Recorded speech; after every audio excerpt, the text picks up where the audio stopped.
Okay, I want to talk about Undisputed 3. Previously talked about Undisputed 2. Undisputed 3 is the second sequel in the Undisputed series, and it again features Scott Adkins as Yuri Boyka, who has now gone from being the villain in the previous film to the hero in this film.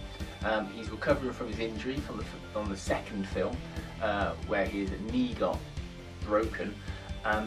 He's on a downward slump, and all he's good for is cleaning the floors and the toilets, and he looks like that as well. In the background there is a fighting tournament still going on at the prison, and people are vying for a spot in an international prison fighting tournament whereby the winner gets released. Boyka keeps getting wound up by the fellow prisoners and guards and snaps and shaves his head, gets his standard Boyka look back, and enters the tournament and wins.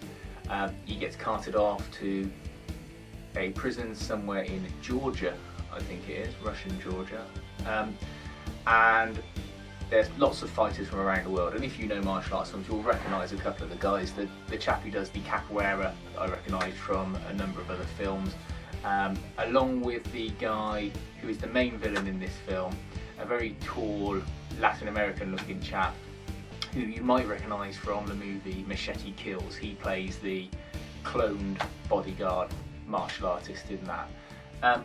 Again, it's directed by Isaac Florentine, and you get more of the same, and the level of quality is as expected. You get nice, long, drawn out fight sequences, all really well choreographed, and you do feel that all the people who are acting and taking part in the film actively enjoy what they're doing, and they're not just a star who is going through the motions of having done X amount of months training and just solely can perform this manoeuvre.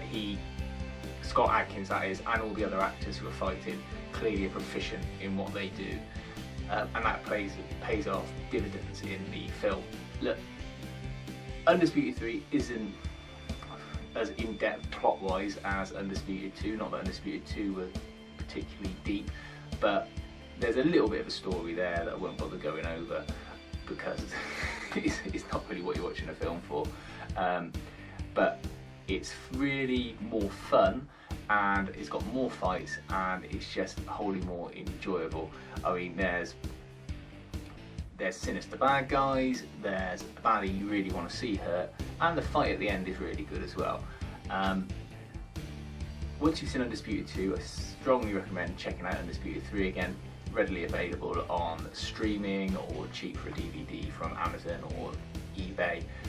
Get it, put it in your collection and enjoy yourself. And again, you don't necessarily have to enjoy martial arts films, but if you do any form of martial arts or like watching the martial arts films, then you really should look at it, because the moves are wholly ones that you can recognise, albeit they are tarted up a little bit with some acrobatics.